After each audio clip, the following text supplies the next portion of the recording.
My name is Gregory Holloway Sr. I'm the Mississippi State Representative for District 76. In honor of the bicentennial history of the state of Mississippi, we're going to talk about the many faces and voices of Hazlehurst. And so we want you to just sit back, relax, and enjoy the film talking about the diversity of my hometown, Hazlehurst, Mississippi.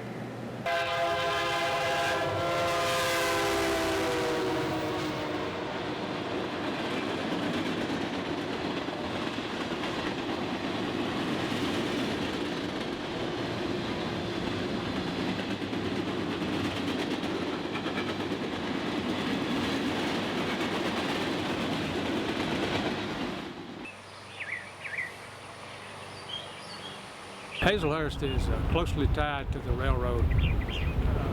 Originally the town was out at Gallatin, which is about 5 miles west of here. And that's when the railroad was completed in 1858, the town began to move toward the railroad. And by 1902, they even moved the courthouse, which had been at Gallatin, was now moved to Hazlehurst. And the railroad was completed here in 1858, and the last pike was driven here at Hazlehurst.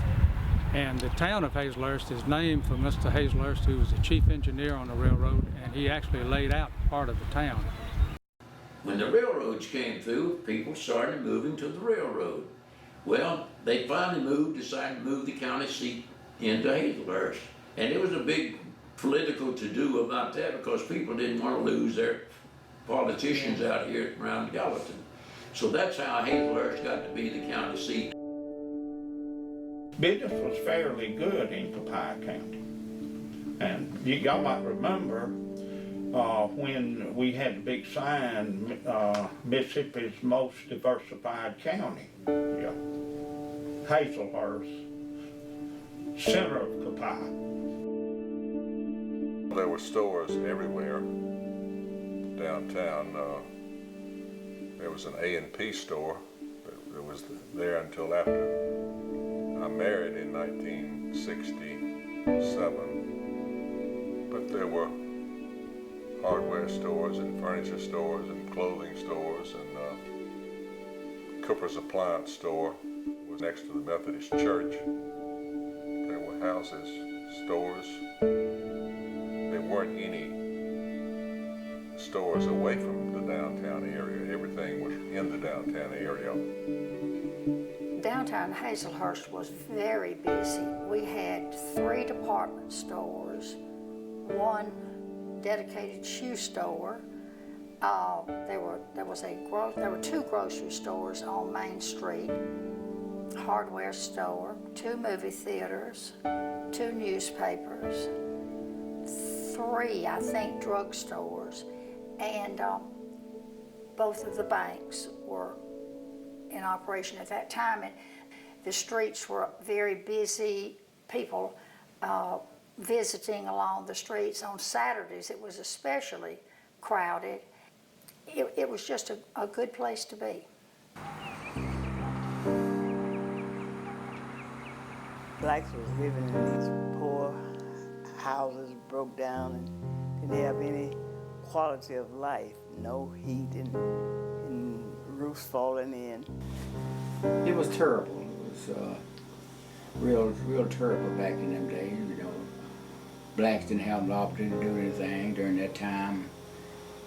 Whatever the white man said, that but went. It was a lot of things happening. Some of them happened before we was involved, you know. They had killings, and they even had a person was tarred, and my parents things told me about that. They had killings, and just like if you would walk down the streets and a black male, he would have to get off the streets. He couldn't, had to let the whites walk on by. And they had to look down, couldn't look up, couldn't even look in their faces.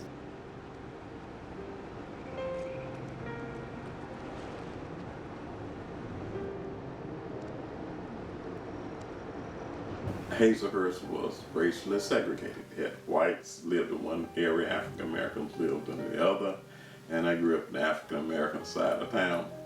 And we did not see or interact with whites much when I was small coming up, because we spent most of our time playing in our yard and neighbors' yards. We did have a couple African American, a couple of whites who had businesses in the area that we used, grocery stores that we used to go to, and occasionally a white salesman would come into the neighborhood. Occasionally whites would come into the neighborhood to pick up people who worked in their homes that they took to their homes. But for the most part, we grew up around there, familiar, family and friends. When I was growing up, we used to come to town. And right over there by Hart's grocery store, on the back of it, it had a lot of black businesses. They was owned by, it was restaurants, just different food places. It was a cab company owned by black. We had a lot of black businesses right in that location. We had blacks who had businesses in downtown Hazlehurst, behind the Baptist church. There was Wilkes Shoe Shop for blacks, Price's Welding Shop, Penn's Barber Shop, the Three-Way Inn and Restaurant, Ritz Cafe that was owned by my Uncle Charlie. Okay, that was across from the station. And the historical landmark, Millsaps Hotel in Hazlehurst. Two of my aunts worked there. One was a head cook, and one was just a worker in the kitchen. But they walked to work. They passed by our house every day, going to and from Millsaps Hotel. So that's how we made it. That's just the way it was, and I guess we just didn't think a lot about it because we were born into it, and that's just the way things were. I remember one time out the white man we lived, he was on his horse, and I was out in the yard out there somewhere, and he come by and stopped his horse out there, and then he thumped a match over off his box he had down into my chest. And it was terrible. And my mother, she tried to see by it, but at that time, Daddy couldn't because he knew how it was about a black man, so she didn't care about it too much, and I didn't either, but that was about the way it was. If the African Americans wanted to come to town, they had to depend on whites to bring them to town. We integrated our clinic down there. I'm thankful that he had a good person he was working for, Mr. Rose, A.C. Rose, and he told the people what, you need to fire that, use the N-word, because he's causing problems, you know. Back in the last part of the 60s, about 1969, during that time, we tried to go rearrange and start trying to work out civil rights on our end. So we had a guy come, Rudy Shield came from Chicago, and he came to this town, and he stayed with me and stayed around with others. During that time, it was real tough. And so we wanted to see about getting the NACP in. So they had some men to come down and ask us. At that time, I was a master mason.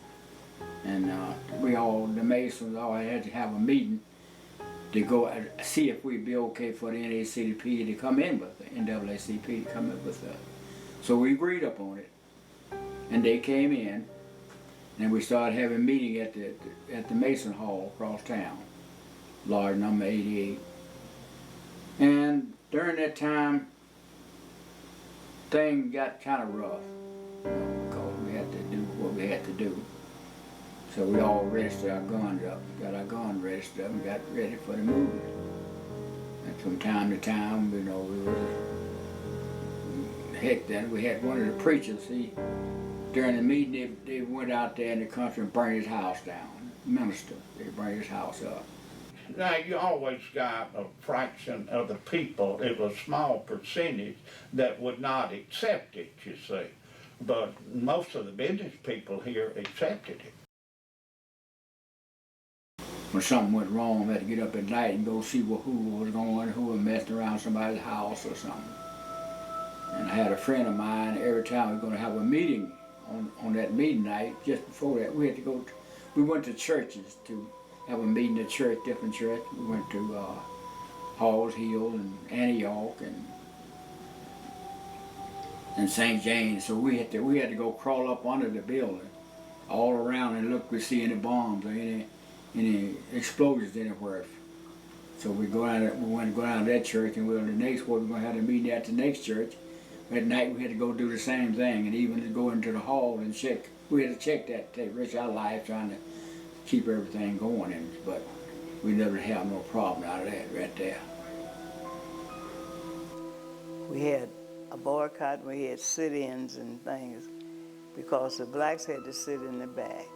Whenever a child or some of them out of town was coming to the meeting, I had to ride shotgun. I had to go out in the edge of the city and ride shotgun and bring them in, and after the meeting was over, go so far out of town with them to get them back out.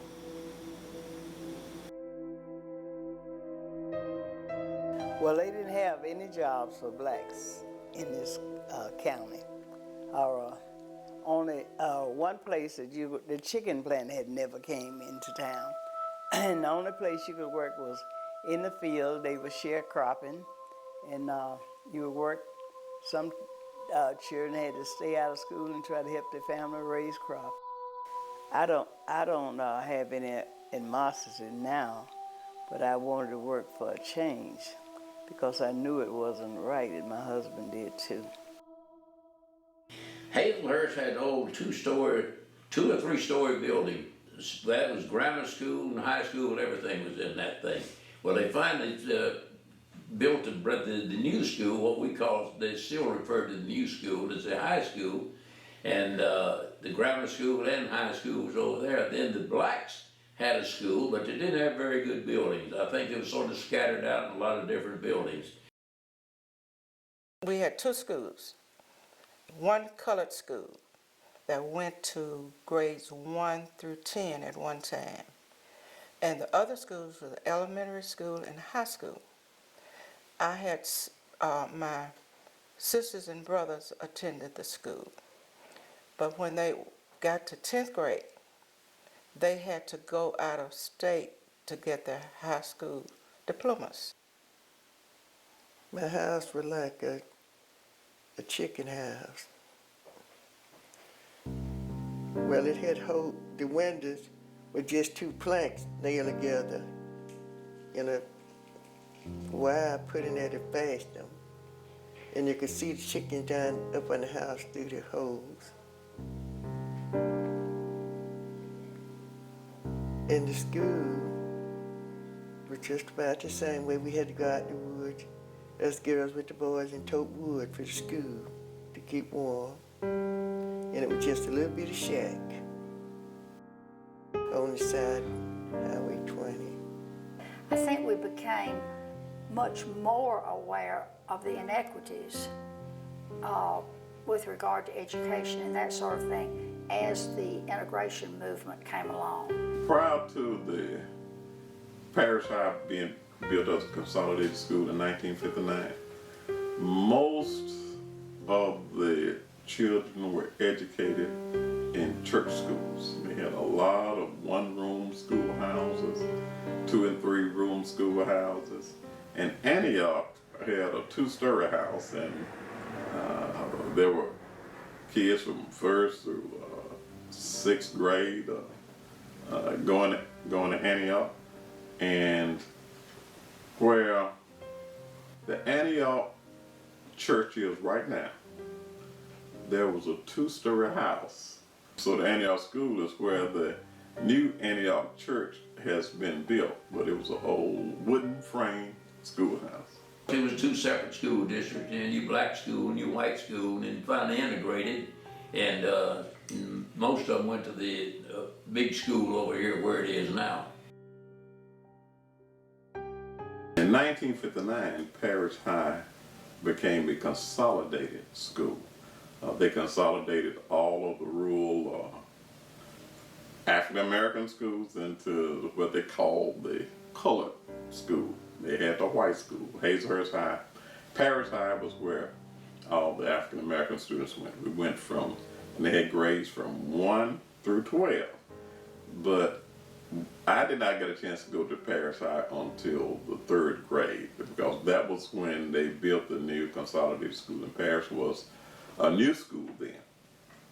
We had loving teachers and teachers who wanted us to succeed from elementary school, junior high school, and even high school.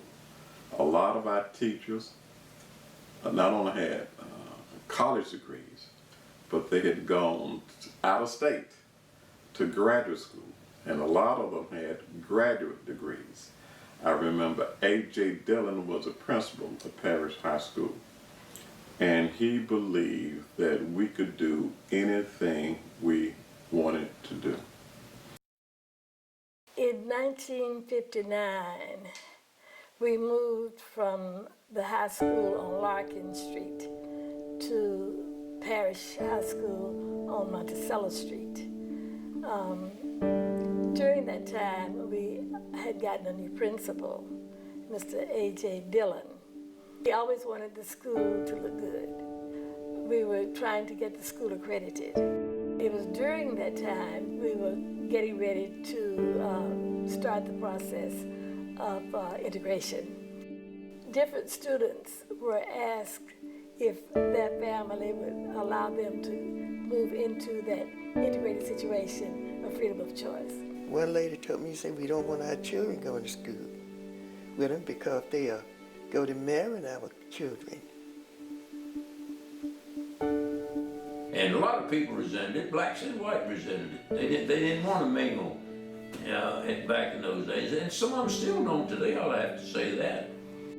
Most of your whites went to Kabai Academy, which, by the way, has been up there about 50 years now. When they left the school then, they took most of our materials with them. And they took all the books and things, but they didn't leave too much for us. Our Mr. Irvin them, when the integration was, they took everything that they needed and didn't have up there for the whites.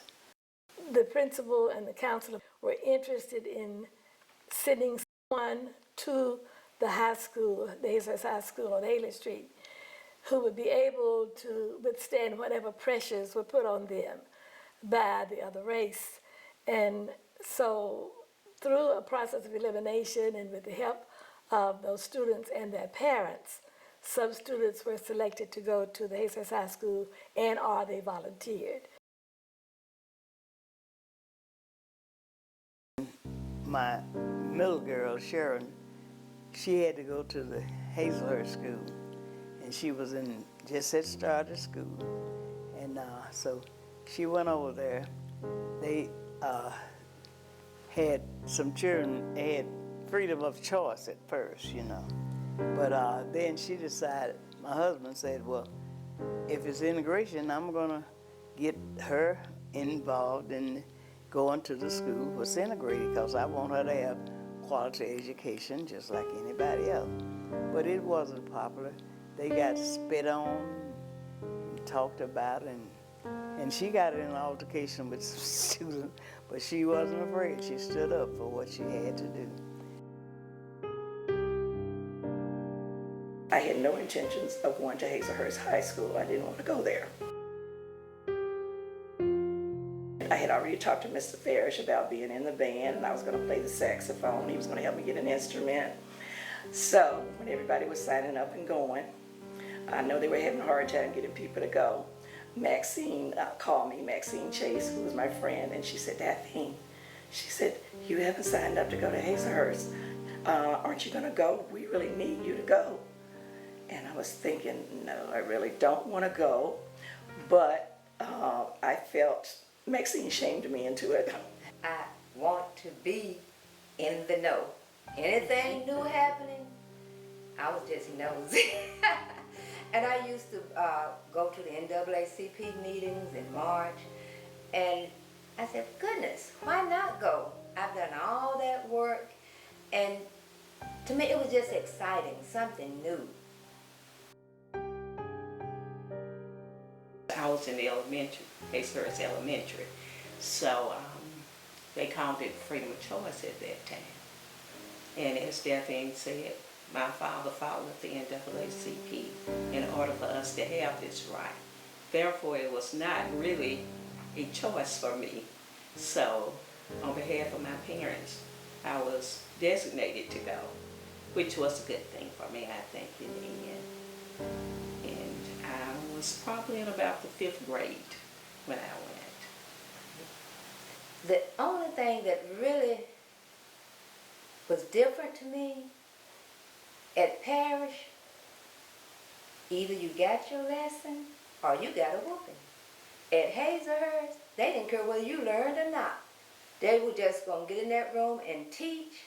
It was up to you to learn it. And they would offer after class teaching, or, you know, you had a free period and they would try to tutor you. Geometry wore me out. Whenever we go to the cafeteria, usually, I know when we were at Parish High, it would always be crowded. We wouldn't have a place to sit. But when we went to Hazlehurst, we never had to worry about a place to sit because all the tables would be crowded. We just find one table with one seat open and go, and one of us would go sit down while the others waited. Everybody would mass exit the table, and then so all the black kids would go sit down at that table.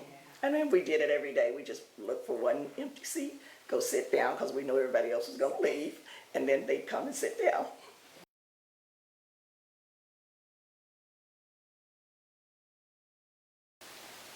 Because I went to Hazlehurst High School, I learned how to mingle and be myself and just overlook some of the stuff they did.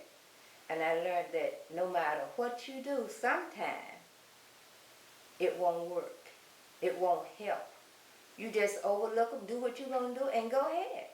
Because, I hate to say it, but they run the country. Look, they run the country. We're trying to catch up and get in the know, but still when it gets down to it, they run the country. So you have to learn how to mingle, how to blend in, and get done what you want done, even though you're living in their world, per se. I personally was never subjected to a thought pattern that allowed me to believe that any human being is any less than I am. And I grew up, I was taught that first. I grew up believing that. I learned that what I was taught and what I believed was true. I still believe that it is true. And so from a personal perspective, I've never had any personal conflicts with any type of ethnic situations from an inner standpoint. From a standpoint of some of the things that I see that make me uncomfortable with the way that our world interacts with each other, with other people. That bothers me. There are inequities, but those inequities I don't think are totally ethnic. I think that there are just inequities in the world. The people here, we just have to work together and put a lot of personal differences aside. If we can work as a unity together, making the better things here for our town. So now we got the leaders working with us, and they seen that it made the county better for all citizens, not only blacks, but black and white. So we worked together, and that made a change come. And so now we all are enjoying the fruits of our labor. Thank you.